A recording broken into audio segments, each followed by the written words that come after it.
Hello বন্ধুরা, আসসালামু আলাইকুম। স্বাগতম জানাচ্ছি সবাইকে। বন্ধুরা, আজকে দারুণ মজার একটা রেসিপি নিয়ে এসেছি। সেটা হচ্ছে কলমি শাকের রেসিপি। তো বন্ধুরা, শাকগুলোকে আমি বেছে ধুয়ে নিয়েছি আস্ত অবস্থাতে, পানি ঝরে যাওয়ার জন্য। আর এদিক থেকে অনেক অংশের ডাঁটা আমি ফেলে দিয়েছি বন্ধুরা। তো এই রেসিপিটি আশা করছি আপনারা কেউ খাননি, দারুণ মজার খেতে। সঙ্গে থাকুন, সম্পূর্ণ ভিডিওটি কন্টিনিউ করুন, আশা করছি আপনাদের ভীষণ ভালো লাগবে। তো রেসিপিটি তৈরি করতে আমার যা যা লাগবে আমি দেখিয়ে দিচ্ছি বন্ধুরা। শাকটাকে প্রথমে আমি একটু সাইডে সরিয়ে রাখছি। এখানে দেখুন নিয়ে নিয়েছি 2টা রসুন আর পেঁয়াজ, আর এখানে বেশ কিছুটা কাঁচামরিচ আমি দিয়েছি, আর একটা টমেটো। এটাকে একটু সাইডে রেখে নিচ্ছি। আর এখানে দেখুন একটা মশলা আমি নিয়ে নিয়েছি ফোড়নের জন্য।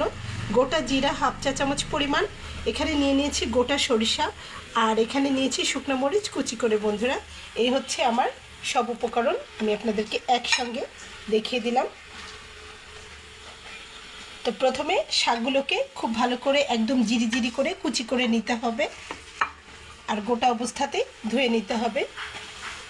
তো বন্ধুরা চলুন, প্রথমে আমি শাকগুলোকে জিরি জিরি করে কুচি করে নেই। আর এখান থেকে কিন্তু আমি কোনো ডাটা আর বাদ দিব না, কারণ যেটা বাদ দেওয়ার অলরেডি আমি বাদ দিয়েছি। দেখুন আপনাদেরকে প্রমাণ দেখাই, এই যে দেখুন এই ডাটাগুলোকে আমি বাদ দিয়েছি, তাই আমি আর বাদ দিব না। এগুলো কচি রয়েছে, কিন্তু তবুও আমার আর প্রয়োজন নেই, এতটুকুতে হয়ে যাবে। আশা করছি বুঝতে পেরেছেন বন্ধুরা। চলুন কেটে নেওয়া যাক। তো বন্ধুরা, শাকগুলোকে আমি কুচি করে নিয়েছি জিরি জিরি করে। আপনারা চাইলে এর থেকেও জিরি জিরি করে কুচাতে পারলে কুচিয়ে নেবেন, কারণ এটা যত মিহি হবে তত টেস্টফুল হবে। তো বন্ধুরা, এই যে এবার আমি মশলাটা দেখিয়ে দিচ্ছি। দেখুন এই যে মশলাটা আমি বেটে নিয়েছি, টমেটো, কাঁচামরিচ, পেঁয়াজ, রসুন একসঙ্গে করে। তো চলুন এখন রান্নাটা দেখিয়ে দিই। তো চলুন বন্ধুরা, রান্নাটা দেখিয়ে দিই। বন্ধুরা, আমি একটা কড়াই দিয়ে তাতে তেল গরম করতে দিয়েছি। যে কোনো রান্নার তেল দিয়ে আপনারা রেসিপিটি তৈরি করে নিতে পারবেন। তো এখন আমি এখানে তেলটা গরম হয়ে গেলে একে একে দিয়ে নিচ্ছি শুকনো মরিচ, সরিষা আর গোটা জিরা। একটু নেড়ে চেড়ে নিয়ে আমি এখানে সামান্য একটু হলুদ দিয়ে দিচ্ছি। হলুদটা দিলে মশলাটা কিন্তু ছিটা উঠবে না, সেজন্যে হলুদটা দিয়ে নিলাম। এখন আমি এখানে বাটা মশলাটা দিয়ে নেব।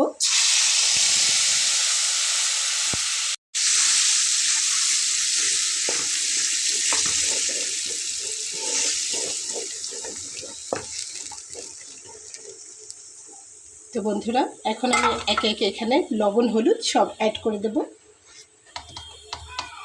এখানে আমি আরও একটু হলুদ দিচ্ছি এবং দিয়ে নেব লবণ স্বাদ অনুযায়ী।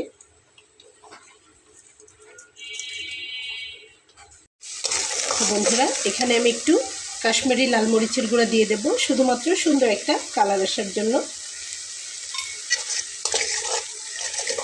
রান্নাটা করতে করতে আপনাদেরকে ছোট্ট একটি ইনফরমেশন আমি দিচ্ছি, আর সেটা হচ্ছে যে এই রেসিপিটি শুধুমাত্র কিন্তু কলমি শাক দিয়েই করে নেওয়া যাবে, অন্য কোনো শাক দিয়ে করলে কিন্তু ভালো লাগবে না। যেমন লাল শাক, ডাঁটা শাক, এগুলো দিয়ে কিন্তু করা যাবে না, শুধুমাত্র কলমি শাক হতে হবে।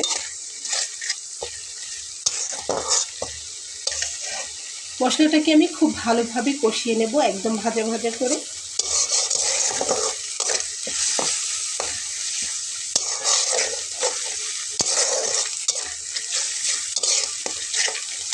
কলমি শাক এমনিতেই অনেক টেস্টি হয় ভাজলে, আর এভাবে যদি ভাজেন তাহলে আপনারা একবার বানালে এরকম বারবার তৈরি করবেন বাসায়, খেতে এতটাই মজার হয়, সবাই ভীষণ পছন্দ করে, বারবার রিকোয়েস্ট আসবে। আর নতুন যদি কাউকে করে খাওয়ান, সে অবশ্যই আপনার কাছ থেকে রেসিপিটি শিখে নেবে।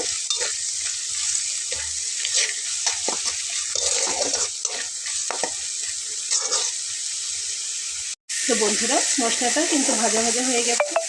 এখানে আমি কোনো পানি অ্যাড করব না, আমি এখানে শাকগুলো আস্তে আস্তে দিয়ে দেব। আমরা সবাই কিন্তু জানি শাক থেকে কিন্তু পানি বের হয় একটা সময় পর। তো প্রথমে শাকগুলো দিয়ে আস্তে আস্তে করে ভালো করে নেড়ে ছেড়ে নেব।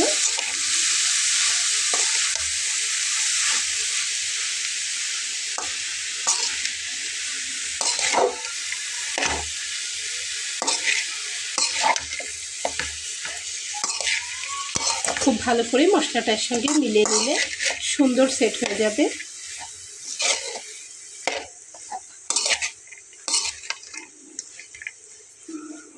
চুলার আঁচটাকে মিডিয়াম ফ্লেমে রেখে রান্নাটা করে নেব। মুখের হারিয়ে যাওয়া রুচি ফিরে আসবে বন্ধুরা এভাবে কিন্তু রান্না করে নিলে।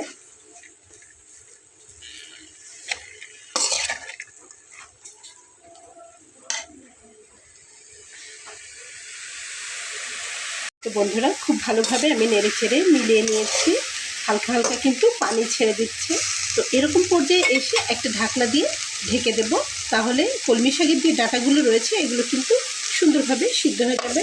তো দেখুন একটা ঢাকনা দিয়ে আমি ঢেকে এটাকে হতে দিচ্ছি। তো বন্ধুরা চলুন দেখুন এখানে পানিটা একদম টেনে গিয়েছে, একদম ভাজা ভাজা করে এটাকে নামিয়ে ফেলবো।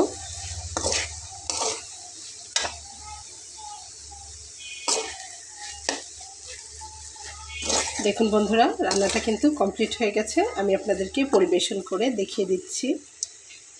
তো বন্ধুরা দেখুন আমার রান্নাটা কমপ্লিট হয়ে গেছে। এরকম শাক ভাজি হলে এক চামচেই কিন্তু প্লেটের ভাত সব হাপিস হয়ে যাবে, খেতে ভীষণ মজার। বন্ধুরা কলমি শাক ভাজি তো অনেক খেয়েছেন, রেসিপিটি বাসায় ট্রাই করে দেখবেন, আশা করছি আপনাদের ভালো লেগেছে। বন্ধুরা যদি ভালো লেগে থাকে তাহলে আমার এই ছোট্ট চ্যানেলটিকে সাবস্ক্রাইব করে সঙ্গে থেকে যাবেন। দেখা হবে পরবর্তীতে নতুন কোনো রেসিপি নিয়ে, সেই পর্যন্ত সবাই ভালো থাকবেন। আল্লাহ হাফেজ। আজকের মতো বিদায় নিয়ে চলে যাচ্ছি।